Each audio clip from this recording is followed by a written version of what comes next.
Hello students, welcome to this special session. और इस video में हम लोग डिस्कस करेंगे competency based question specially for class 10 science student. छोटे से वीडियो के साथ मैं आपके सामने और इस बार chapter the human eye and the colourful world और क्वेश्चन डिस्कस कर रहे हैं इस बुकलेट से, जो कि सीबीएसई ने रिलीज की है।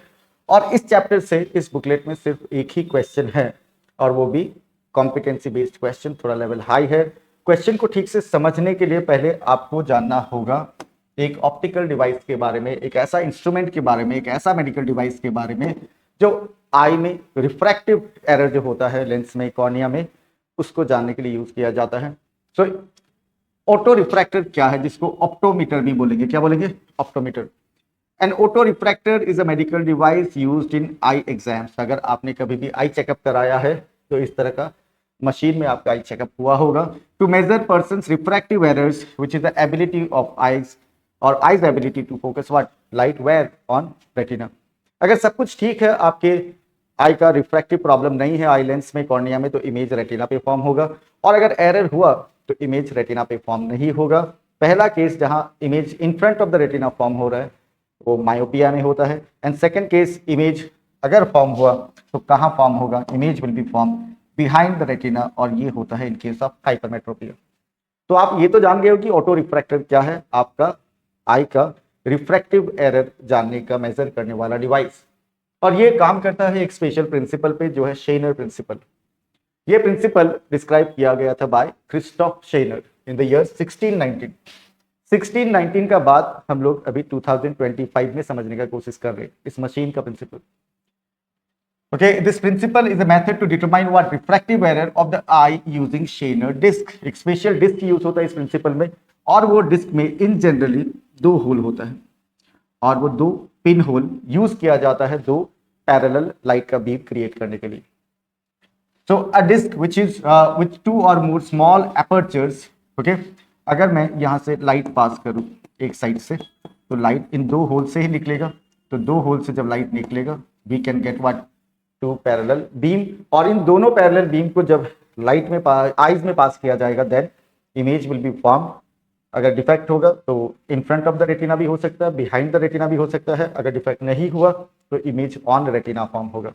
आप यहाँ देख सकते हो, अगर डिफेक्ट नहीं है तो ऑब्जेक्ट का इमेज कहाँ फॉर्म होगा? On retina.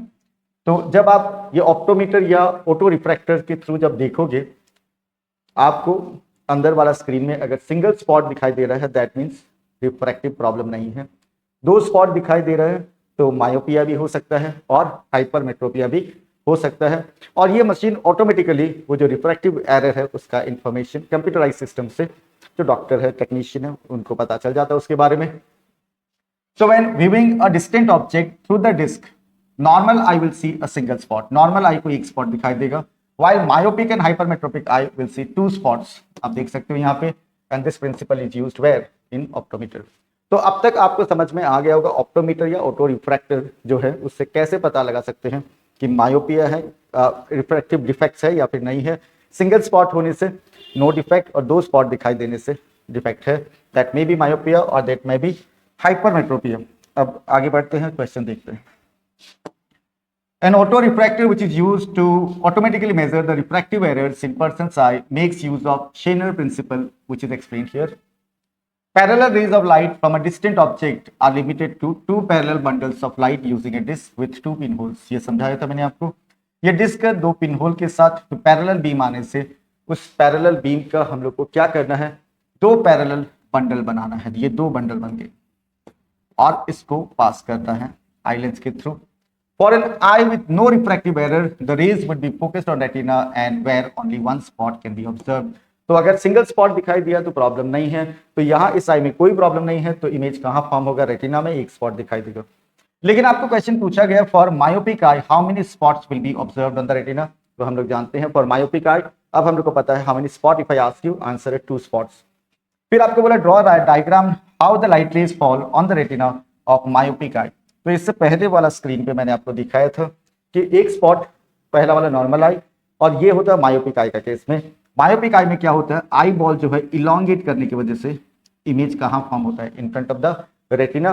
और एक और रीजन है कि आई लेंस का जो कर्वेचर है वो ज्यादा हो जाता है। दो रीजन आपने थ्योरी में पढ़ा होगा, two main causes of myopia. Number one is what, elongation of the eyeball, जिसकी वजह से इमेज रेटिना में फॉर्म नहीं होकर कहां फॉर्म होगा, इन फ्रंट ऑफ द रेटिना। और सेकंड, आई लेंस का कर्वेचर बढ़ जाता है। आई लेंस का कर्वेचर बढ़ने से आई लेंस थिक हो जाएगा, फोकल लेंथ कम होगा, उसका कन्वर्जिंग पावर ज्यादा होगा। दैट मीन्स आई ये जो लेंस है लाइट रेज को रेटिना तक कन्वर्ज होने से पहले ही कन्वर्ज करवा देगा। क्यों? क्योंकि उसका कन्वर्जिंग पावर इंक्रीज हो गया है। तो अगर हम लोग क्वेश्चन का बात करें, आपको डायग्राम ड्रॉ करना है, तो आप ये डायग्राम देखो, यहाँ आंसर टू स्पॉट गिवन, और डायग्राम में आपको क्या करना है, अगर मायोपिक आई के लिए आप डायग्राम ड्रॉ कर रहे हो, मायोपिक के लिए, तो आपको इन front of the retina light rays को मीट करवाना है। ये दोनों पैरेलल बीम अलग से आया, इंटरसेक्ट हुआ, और ये दो अलग अलग जगह पे स्ट्राइक करेगा आफ्टर इंटरसेक्शन, इसीलिए दो स्पॉट दिखाई देगा। ये हम लोगों को ड्रॉ करना है इन केस ऑफ मायोपिया। और हाइपरमेट्रोपिया में डायग्राम कैसा होगा उसका नॉलेज भी मैं आपको दे देता हूं, जो कि ऑलरेडी बताया मैंने। अगर हाइपरमेट्रोपिया का आप डायग्राम ड्रॉ करते हो, दो स्पॉट दिखाई देगा, यहाँ आपको इंटरसेक्शन नहीं करवाना है, क्योंकि इंटरसेक्शन कहाँ पे होगा, बिहाइंड द रेटिना, तो आपको फ्रंट में ही दो स्पॉट यहाँ पे दिखाना है इन केस ऑफ हाइपरमेट्रोपिया। तो उस क्वेश्चन में थर्ड क्या दिया, what could be the reason. अब रीजन आपने थ्योरी में पढ़ा ही है, मैंने अभी बताया था आपको। Reason number one, elongation of the eyeball elongate होना, and second, excessive curvature of the eye lens. Eye lens का कर्वेचर अगर ज्यादा हो जाए, आई लेंस ये नॉर्मल है, अगर उसका कर्वेचर ज्यादा हो जाए आई लेंस थिक हो जाएगा। थिक होने से आई लेंस का कन्वर्जिंग पावर, जो कि लाइट रेज यहाँ मीट कर रहा था, वो सेम पैरेलल बीम को अगर इससे पास करे तो पास पे बीट करेगा, इसका मतलब कन्वर्जिंग पावर बढ़ गया है, इसका मतलब फोकल लेंथ कम हो गया है। तो I hope you have understood, और आपको ये समझ में आ गया होगा। थोड़ा डिफरेंट था, इंफॉर्मेशन थोड़ा एडिशनल था, लेकिन वो इंफॉर्मेशन आपको बता दिया गया था थोड़ा बहुत। लेकिन स्पॉट का नंबर के बारे में नॉलेज आपको तभी मिलेगा जब आपने ये पहले से पढ़ा हुआ है। तो अगर वीडियो समझ में आया है, एक्सप्लेनेशन समझ में आया है, तो वीडियो को लाइक जरूर कीजिए, और ज़्यादा से ज़्यादा क्लास 10 स्टूडेंट के साथ वीडियो को शेयर कीजिए। Thank you.